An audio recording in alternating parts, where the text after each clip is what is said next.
I read 16 books in the month of February with 6 5-star reads.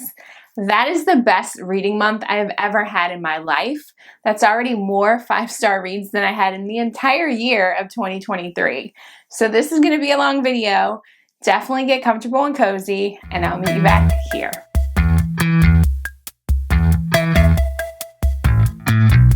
Hello and welcome to my channel. My name is Venus, and today I'm going over all the books that I read in the month of February. Like I said, it was 16. I had a lot of 5-star reads. For the most part, it was a great overall reading month. There were a couple DNFs, so I'll start with them first. As always, my wrap-ups always start from my least favorite, including DNFs, all the way up to my very favorite. And I have to say it was very difficult trying to figure out which one I was going to have as my favorite of the month because they were 6 5-stars, so it was hard to decide. I finally narrowed it down, but the top 6 are still all absolutely perfect and amazing. I'm not going to spend too much time on the DNFs because it's not much to say. The first one is A Winter in New York by Josie Silver. This one, she is the author of One Day in December, I think that's what it's called, which was a 5-star romance read for me. Got an arc of this one, and I just really couldn't get into the story. It's about this woman who is living in New York. Her mother has passed away, and she gave her this secret recipe for gelatos, and specifically told her never to share it because it was given to her secretly, and she shouldn't share it to anyone. She runs into this shop owner who's basically got the same exact gelato that she's got this recipe for, and she is trying to help him because the family recipe is like missing because the uncle or someone is sick in the hospital. I don't know. I was bored. I couldn't get into it, and it also had flashbacks of when her mom was alive, and it just wasn't gripping me, so DNF that one. The second DNF was Normal Women by Ainsley Hogarth. She is the author of Mother Thing, which was one of my favorite books a couple years ago, I think, and she's a horror author, and I just could not get into this book. It's about a pregnant woman, and I don't even know what happens after that. I just couldn't get into it at all, which was such a bummer because I loved Mother Thing. But yeah, this was a DNF. I don't know what it was about. And then the last one was very surprising for me. I think I'm going to put this one down as a temporary DNF for now, but it's Bride by Ali Hazelwood. So this just came out. It's like her venture into paranormal romance. She is the author of Love Hypothesis, which I really loved. And then she had a bunch of short novellas that I also really liked. I did DNF Love Theoretically last year, but I wanted to give Bride a chance because it's paranormal and I love paranormal romance, but I got this from Libby and it was an audiobook and I could not get into this one. I think it was because I didn't like the narrator. And then we get to a part where, oh my gosh, I DNF'd it very early in the beginning. We get to a part where the female lead character says, "And I was holding a breath that I didn't know I was holding." And I said, no, absolutely not. I cannot do this. So I DNF'd it. I might try to read the physical copy because it's getting all of these amazing reviews. It could have just been the narrator, but we'll see. But those were the DNFs that I had for February. Starting with my least favorite read of February, it is Midnight on Beacon Street by Emily Ruth Verona. This is a debut from this author. I thought it was going to be a horror, but it's actually listed as a thriller, so that's my fault. But it's set in October in 1993. Already sounded like fantastic to me. And there's a dead body at this single mom's house. Babysitter's there with her 2 children, and there's a dead body. That's how the beginning starts. I was so excited to read this book, and it's short. And it was so boring. I could not wait for this book to be over. It was an arc, so I pushed through it because I was hoping it was going to get better, and I was just so bored. The main character has anxiety, which I totally relate to. I love characters that struggle with anxiety, especially if it's done very well. She is a teenager, about 16 or 17 years old. Like I said, she's a babysitter, and she finds comfort in horror movies. So that's how she gets through her anxiety, which also I really liked the various mentions of all different kinds of horror movies throughout this, but the storyline itself, I was so bored. There's flashbacks of her and one of her old babysitters, one of the children, I don't know if it's both or one of them, but there's flashbacks from the point of view of the children. And I just couldn't, I couldn't wait for it to be over. I'm sorry. It was very boring. It was not what I expected it to be. And then when you find out who the murderer is, or the person that's dead at the end of the book, it was just a letdown. So yeah, I gave this one two stars. Gave this one 2 stars. Next, least favorite is Beware by Richard Laymon. I'm giving this one 2.5 stars. Last month, he held the spot for my least favorite read of the month, and he is pretty much there also in February. The thing about Richard Laymon, he is a horror author, and his books are very entertaining. The plot line for this one, there is a woman, I think her name is Lacey. She is being stalked basically by this crazy murderer in this town. And when you find out who he is, it's a really cool concept. I enjoyed that a lot. And she's basically running for her life, trying to hide from him. Great, I enjoyed that. But once again, Richard Laymon likes to really pound you with the inappropriate sex. These are all adults in this one. The first book I read, I mentioned there was children in that one. This one, it's all adults, but there's repetitive rape scenes. I get it, it's horror. For whatever reason, authors feel the need to put rape in their books. Okay, whatever. I don't have triggers. Totally fine with that. Whatever. He does it too much. It's ridiculous. It really, really is. And then right after this woman is raped, not soon after that, she meets this guy and feels like she wants to have a relationship with him, sexual relationship. And I'm like, who does that? Like, what? So it's just bizarre the way he writes it. And I don't know why that it has to be such a big part of his books. Maybe that's what his thing is. I don't know. But it sucks because I actually enjoyed the storyline with the crazy murderer. And there's also a cult factor in this as well, which I don't actually enjoy reading cult stuff, but the cult plot line was also pretty enjoyable. Of course, there was a sex orgy with the cult. You can't leave that out. That was in there as well. But I'm struggling. I really think he might just not be the author for me, which is unfortunate because he comes up with very, very unique storylines, but the gratuitous sex scenes and rape is just, and I mean, I like Steam, but this is just unnecessary the way he does it. But I am going to give him one more try. 3 strikes, you're out, I guess. So I stumbled across Richard Laymon because Kelsey from Simon Slashers is doing a read-along of Laymon books all year. In March, it's Flesh. I forgot to mention that in my TBR, so I am going to read that one. That one I think has some supernatural, paranormal concepts to it, so I'm interested to see how he does that. I'm going to give it a try. We'll see how it goes.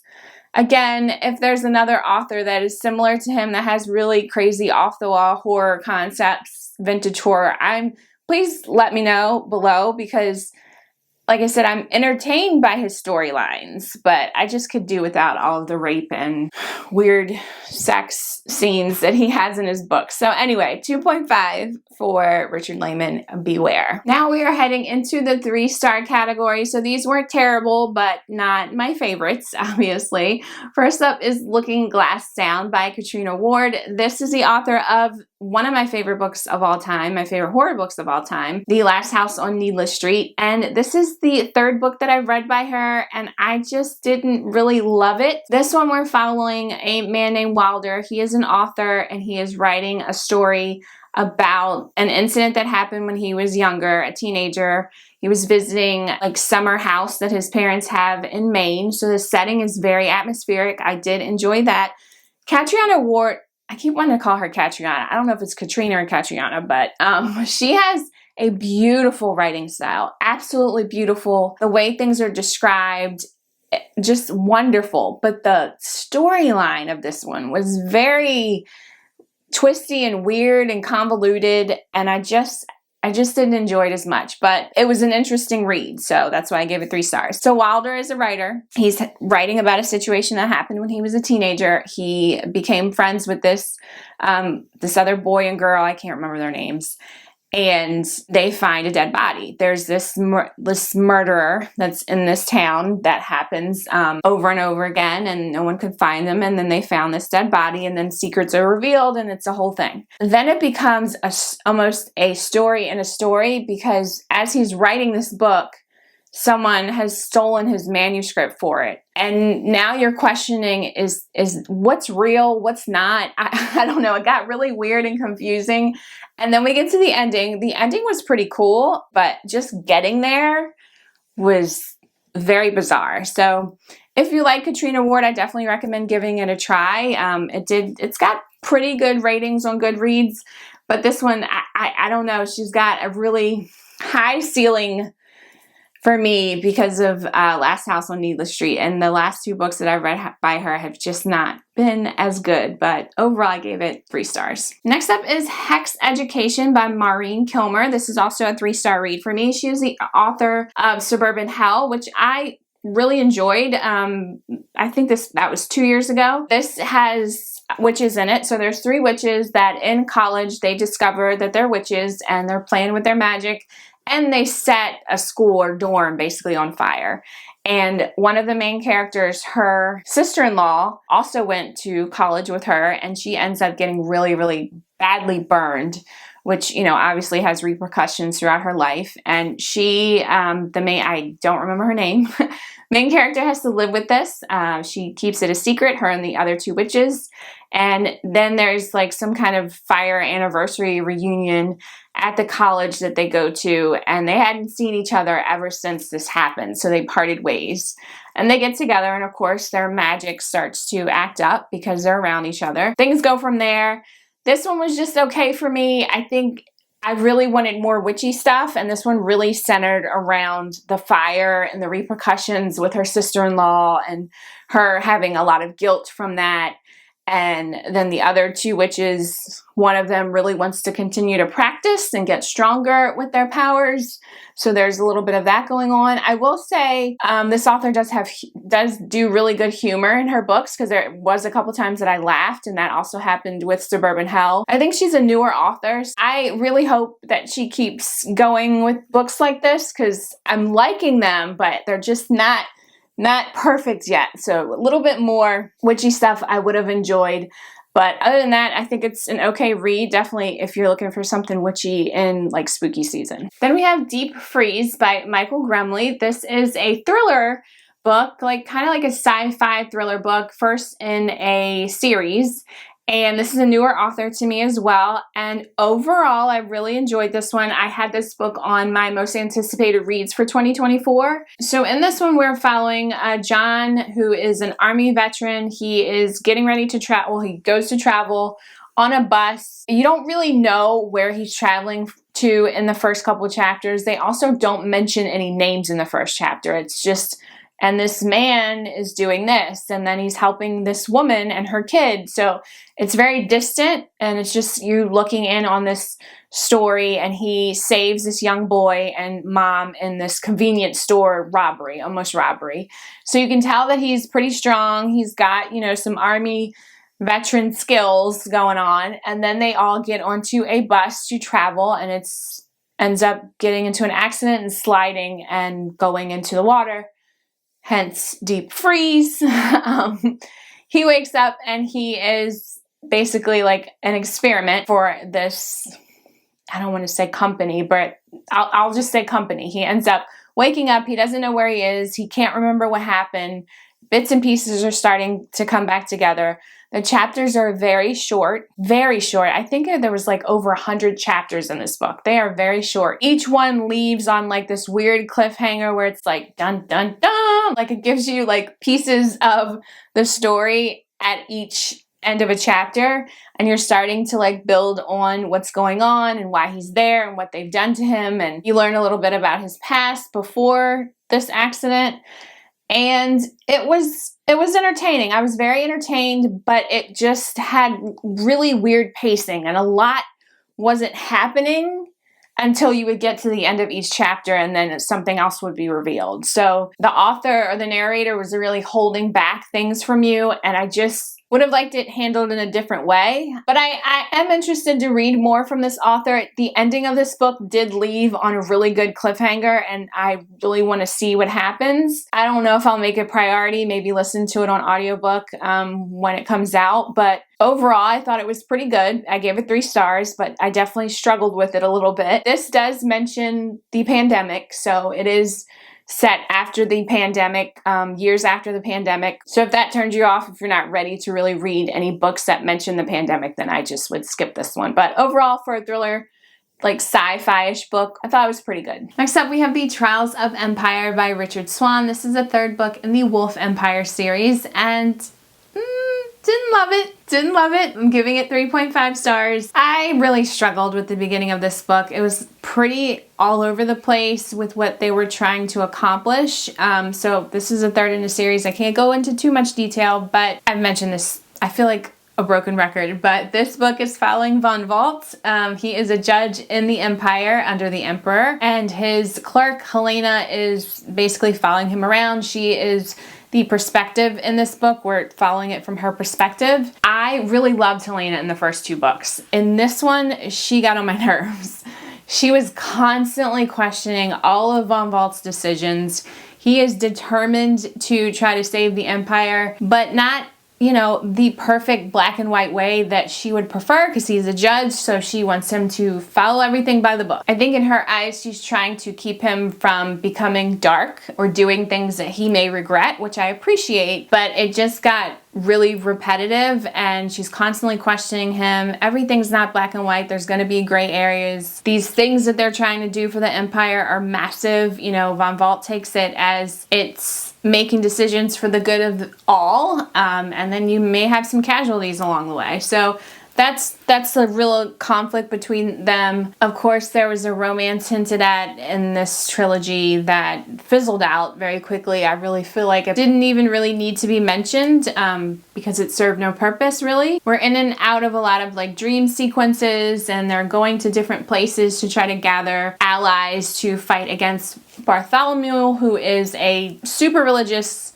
fanatic who's trying to basically take over, and he's pulling power from the other world. And I'm trying not to go into too much detail, but that's where it's headed for the third book in a trilogy. I was just disappointed. The ending was satisfying, though. I did really, really enjoy the ending and where these characters left off. I still, to this day, think Sir Radomir is the best character in this trilogy. He made me laugh every single time he was in a scene, and I will definitely remember his character. But little disappointed in the third book. Overall, though, I still think it's a great fantasy trilogy. It really is. And Richard Swan's a great writer, and I look forward to reading more from him. And then the next 3.5 star read is Raiders of the Lost Heart, and that is by Joe Segura. I enjoyed this one. This is a romance, and we have two rival archaeologists. The setting is in Mexico, the jungles of Mexico, and they are on a hunt to try to find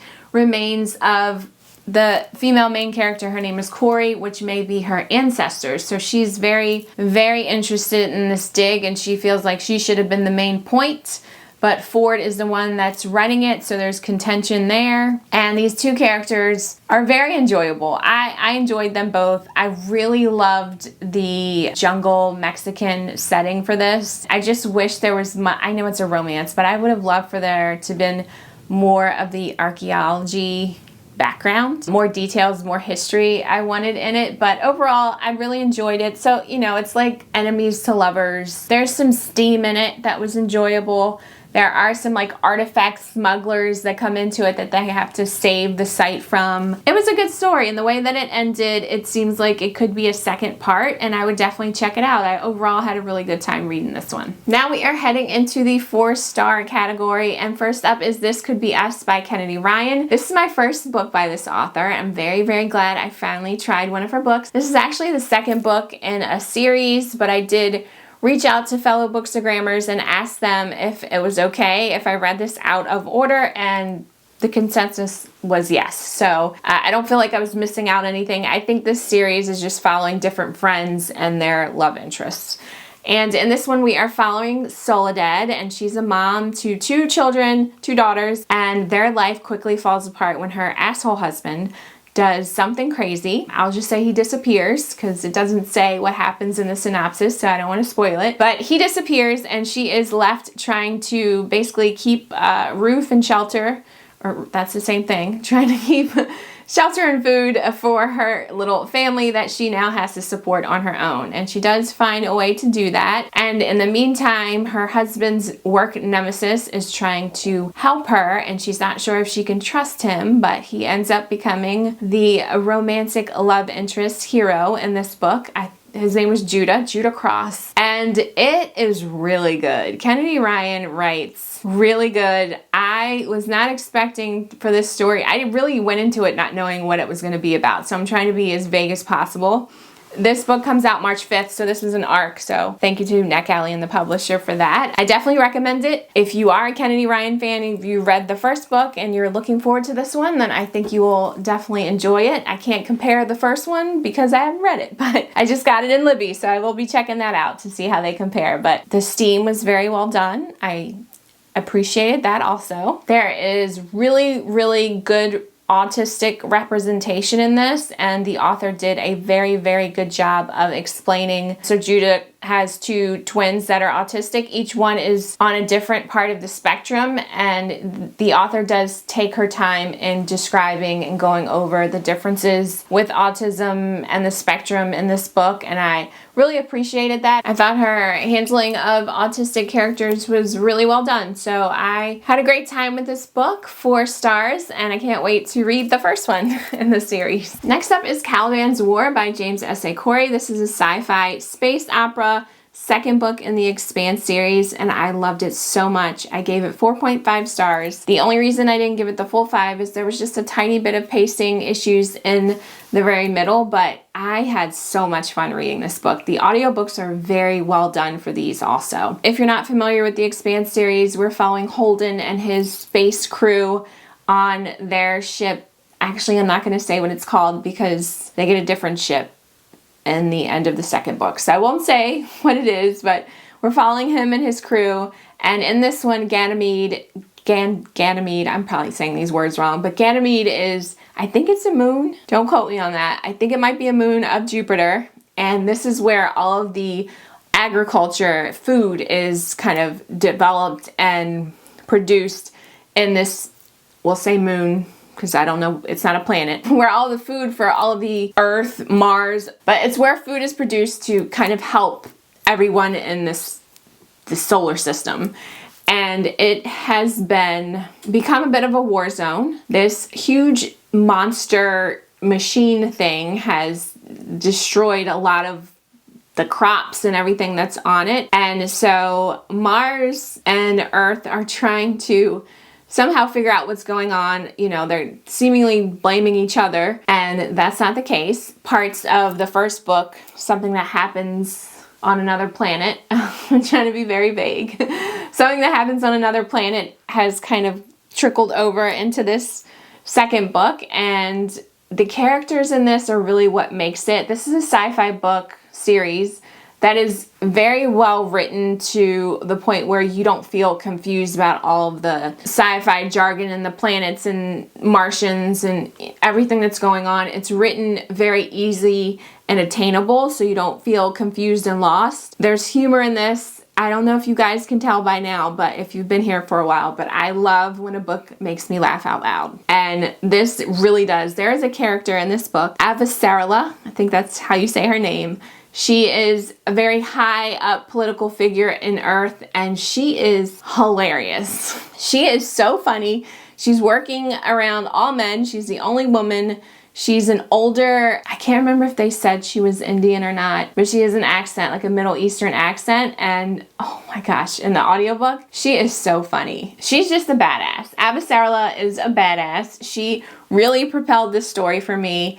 I loved her point of view, so there is multiple POVs in this. And it was just great. It was a great sequel. I can't wait to continue on with this series and see where the crew continues to go in this interplanetary space opera. Next up is Misery by Stephen King. This is my first time reading this book. I couldn't remember if I had read it or not, but on reading it, I quickly realized this was my first time reading it. I loved it. I gave it 4.5 stars. Stephen King is so good with his character work. I will never forget Paul Sheldon and Annie Wilkes. They are forever singed in my brain. Annie is crazy. She is absolutely insane, and she's a nurse, which is so frightening. But oh my gosh, she was so crazy. So if you're not familiar with Misery, I need to watch the movie. This just reminded me. I need to rewatch it because I haven't seen it in a while. But so we're following Paul. He is a famous author. He just finished a book. He's traveling and he gets into a car accident. And here comes Annie, his #1 fan, scoops him up, brings him back to her house.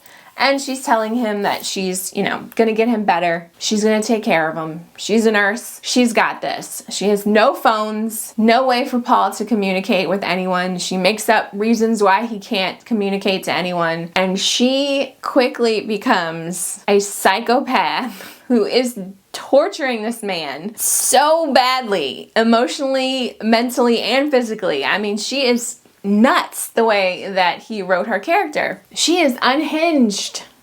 Unhinged. There's scenes in this where I was cringing what she was doing to this man. And every time she would leave him and he would be by himself and we would get his, perspective of what he's trying to figure out, how to get himself out of this situation. When she comes back into the room, it's immediate, like, you're tense. I mean, it was so good. I love this book. I think this is definitely one of my favorite up there Stephen King books. The only reason it's not 5 stars is because as an author, Paul Sheldon, as an author, they do mention Annie kind of goes off because she's not happy with the way that he wrote the last book. Like, she loses her shit.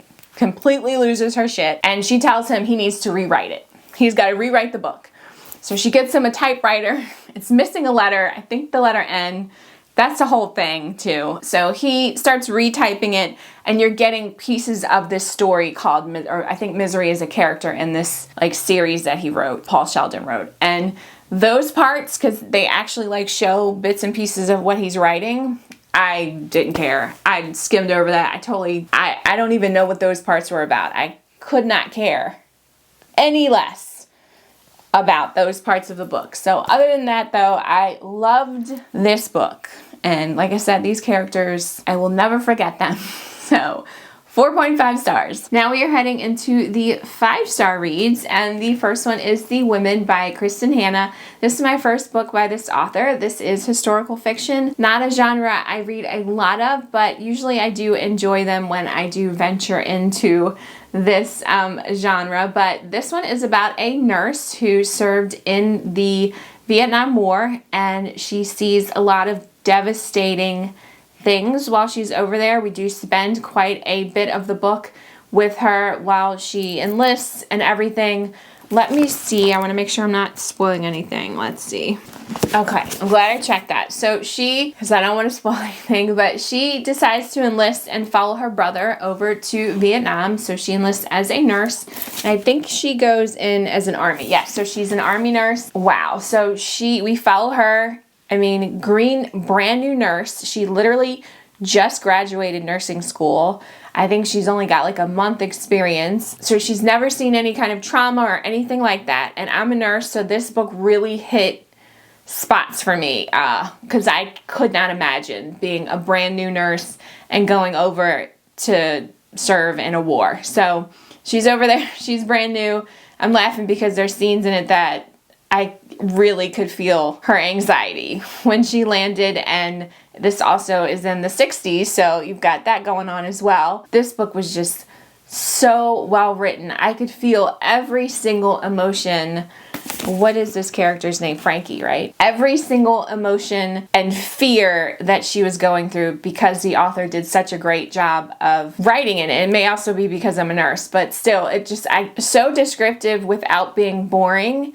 And you really, really feel for her. And she ends up making these lifelong friends while she's over there. And she falls in love and things happen, and very devastating things happen. So she comes back from the war, and it's not a warm welcome. In these times, people in the US just wanted to forget about the Vietnam War. They didn't really want to give acknowledgement to the veterans. And as a woman, she wasn't even seen as someone who served over there, because to them, you weren't in combat, so why are you keep bringing this up? Just forget about what happened, move on with your life. And she's really struggling, which ends up being, obviously PTSD.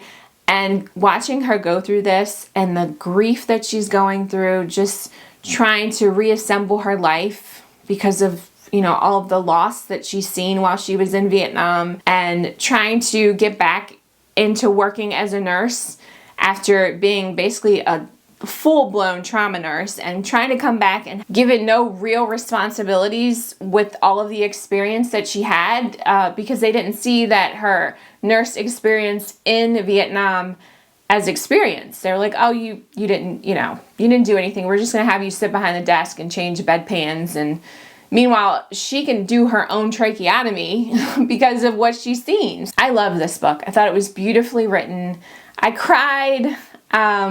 I laughed a couple times, but overall it was just an emotional read for me, and I highly recommend it. I feel like most people know who Kristin Hannah is because of her other books, but this was really good. It was a great book. Next up is All Roads Lead Here by Mariana Zapata. This is my first book by this author, and it was amazing. It was absolutely amazing. This is slow burn. There's age gap, grumpy sunshine, small town vibes in Colorado, single dad. Checks up all my favorite tropes for reading romance, and she did it perfectly. I would not change a thing about this book. So in this book, we are following Aurora. She recently broke up with her musician boyfriend, who was an absolute jerk. She moves back to Colorado. She lost her mom many years ago. Her mom used to love to hike, and one day she just never came back, and they didn't find her body. So she's been mourning that loss for many years without closure. And so she comes back to Colorado, and she wants to do a lot of the hikes that her mom had mentioned in her journals. So that's one of the things that she does in this book. I loved when she went on the hikes. Some of them were very stressful because she doesn't have very much experience with hiking. Jumping ahead here. So when she moves to Colorado, she is living in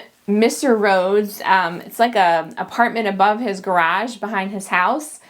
And the scene when she gets there with Mr. Rhodes, because that's what he is called for more than half of this book, and his son, Amos, I think his name is. When she arrives, there's a whole situation that happens, and that's how she meets her new landlord.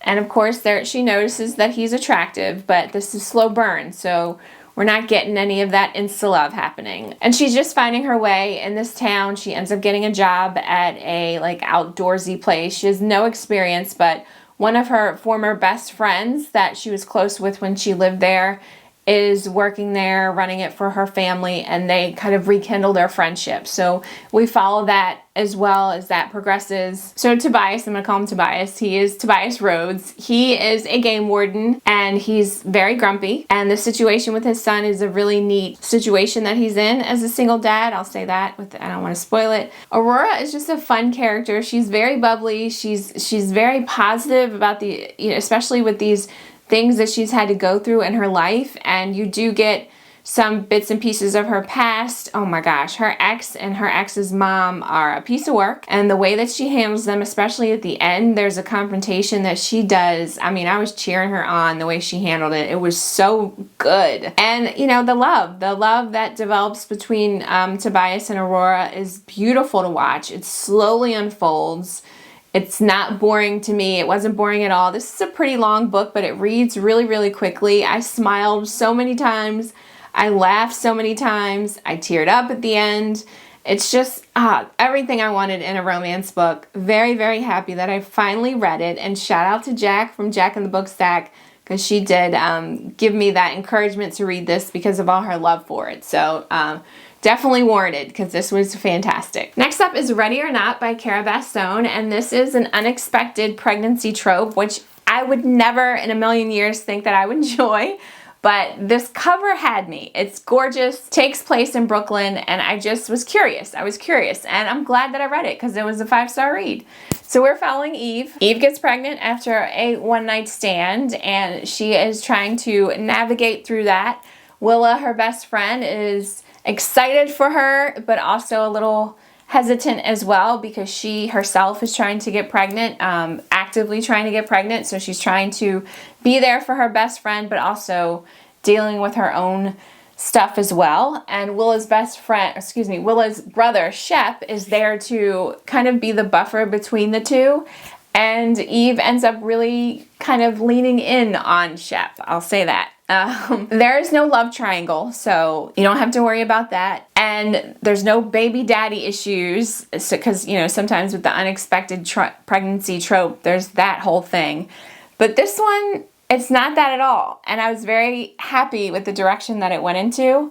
This is a new release also. This was an ARC that I got, and I'm so happy that I read it because I loved it. I really, really loved it. I loved Eve's journey through her pregnancy, dealing with her best friend, Shep being there the whole entire time, being so supportive. Such a great, I'm really trying not to spoil it because I just looked at the synopsis and it doesn't really go into a lot of detail. So Willa, Shep's brother, is very supportive and very much there for Eve during this time as she's adjusting. She also has lost both of her parents because her parents had her very late in life, so they've passed away, and she's got brothers that she's not super close to, but you kind of see that family dynamic as well, and the journey that she goes through with all of these different relationships and dealing with the pregnancy and realizing, oh, I live in this small Brooklyn apartment that I love, and now I have to bring another human into it. So it just was really, really good.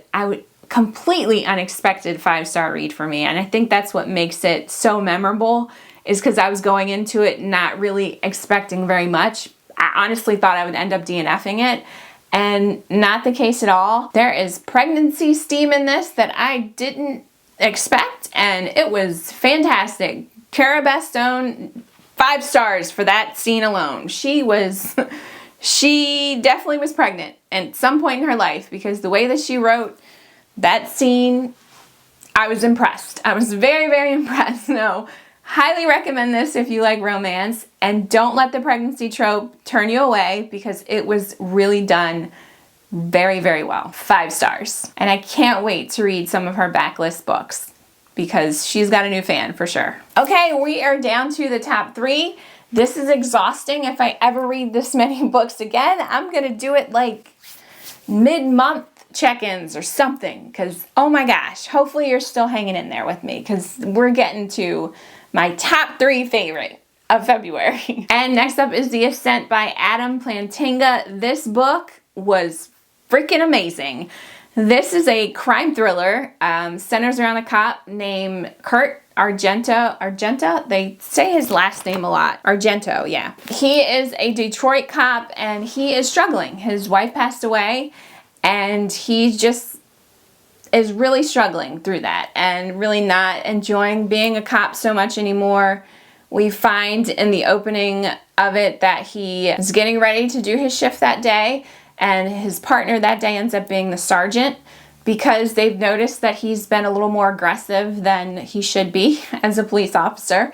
And the sergeant is riding with him, and they go to take a call, and they see this man being beaten by this crowd of young men, and it's just them two. So the sergeant says, you know, stand down. We're going to wait until we have backup.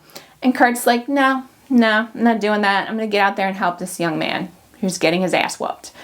And then you jump to him riding across the country with his dog Hudson, because he's lost his job. So he is on the way to try to figure out what to do with the rest of his life. And as he's driving, he stops at, I think it's like a fair or some like farmer's market. I can't remember. But he stops, and while he's kind of sitting there with his dog, he sees this young girl go into the woods with this dirty man.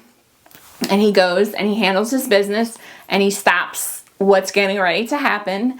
And unfortunately, the man is the brother of the sheriff in this town that he's in. I think it's Missouri. Yeah, so it's Missouri. The sheriff is not happy that Kurt has whooped his brother's ass. So the sheriff and his little deputies beat the crap out of Kurt and put him in prison, and he is shipped off to a maximum security prison. So we have Kurt's point of view, and then we have Julie. She is a grad student. She's the governor's daughter, and she has to write a paper for her school or whatever. And she ends up doing a tour of the prison. Because she's the governor's daughter, she does get 2 state troopers assigned to her to go to the prison with her to kind of, you know, keep her safe. Because her father's like, I really don't want you to go, but since you want to do this, then make sure you have my 2 people with you. So she goes, and oh boy.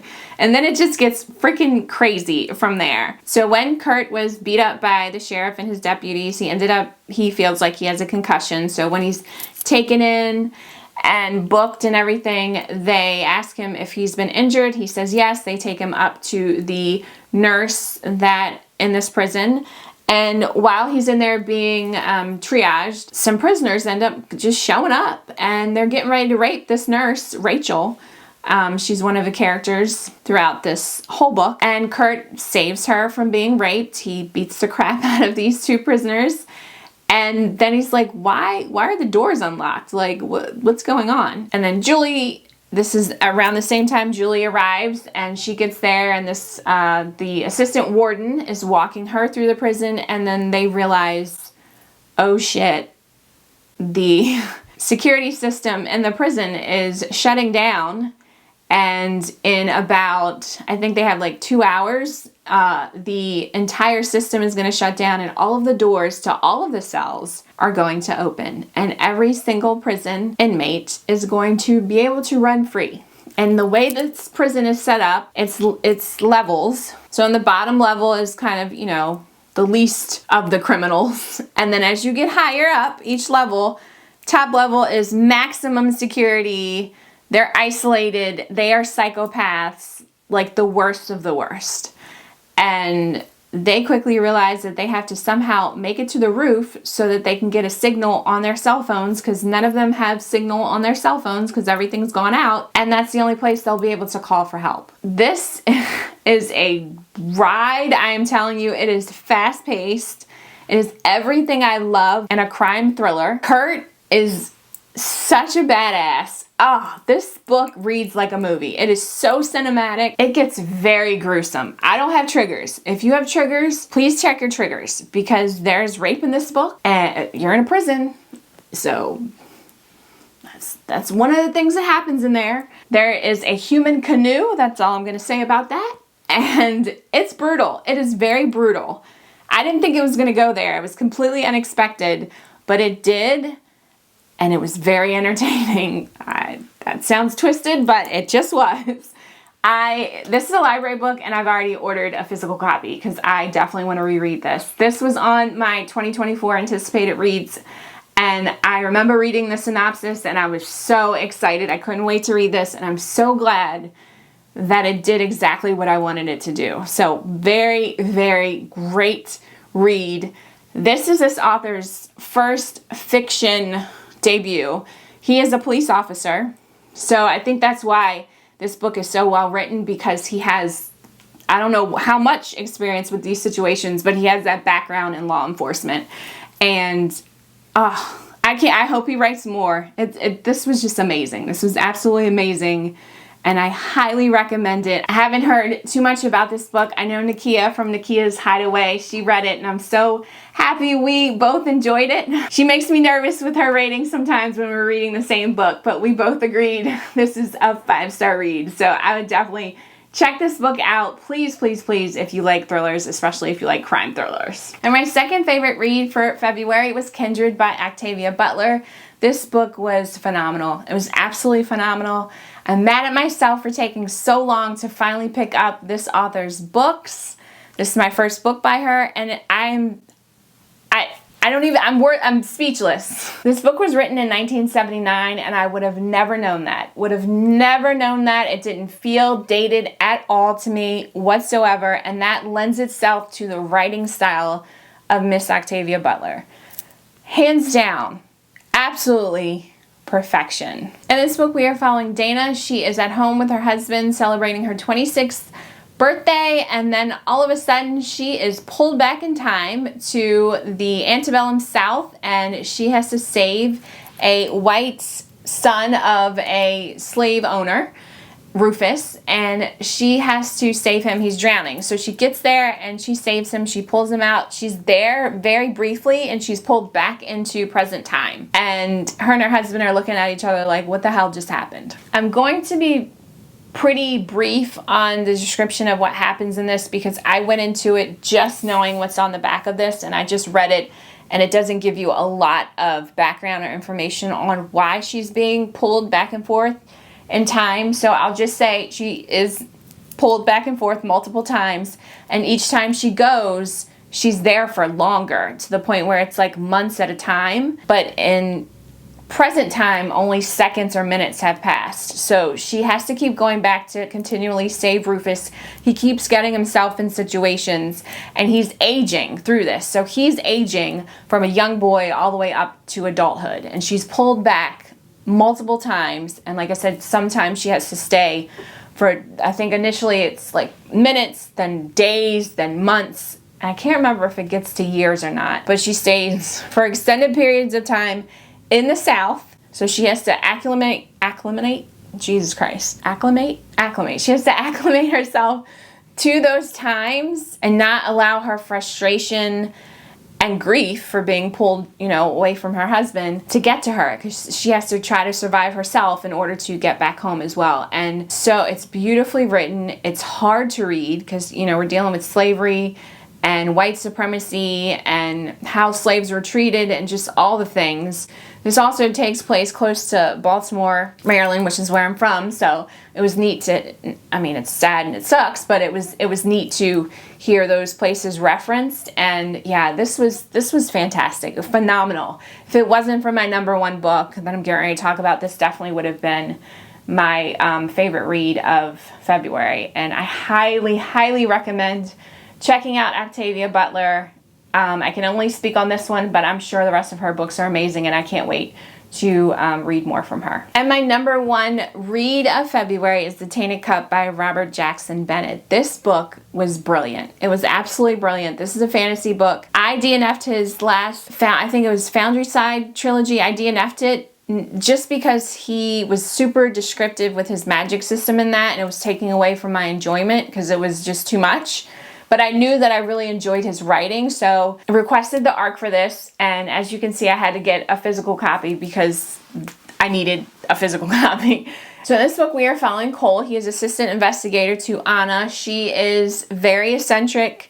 She keeps a blindfold on, does not leave the house, but yet she's brilliant at solving cases. And she sends Cole out to be her eyes and ears after an Imperial officer is found dead in a wealthy family's home, and dead with a tree growing out of his chest. And in this world, there's different contagions that can spread very quickly. Ferns are placed all over the place to try to help. There's certain vegetation that clarifies the air that they breathe. There is a map in here that's really cool. In this world, there's the sea, and then there's land, which is divided in rings. So the outer ring, the closest to the sea, is more of the poorer side, because in the water, there are leviathans. And every now and then, they try to attack and try to get over the sea wall that this world is built, that is built in this world. And so we're dealing with the investigation of this Imperial officer's death. But then they're also stressed out because the Leviathan comes at different times, and they're dealing with that as well. And it's so good. This world building is so good. Different individuals in this book are given magical alterations that allow them to do different things. And Cole is able to have almost like a photographic memory of anything, basically. Anything he's able to memorize, except there's one caveat with him that he's keeping a secret from Anna that's revealed throughout the book. That's very interesting, but the thing that made this book so good is the characters. Anna is absolutely hilarious.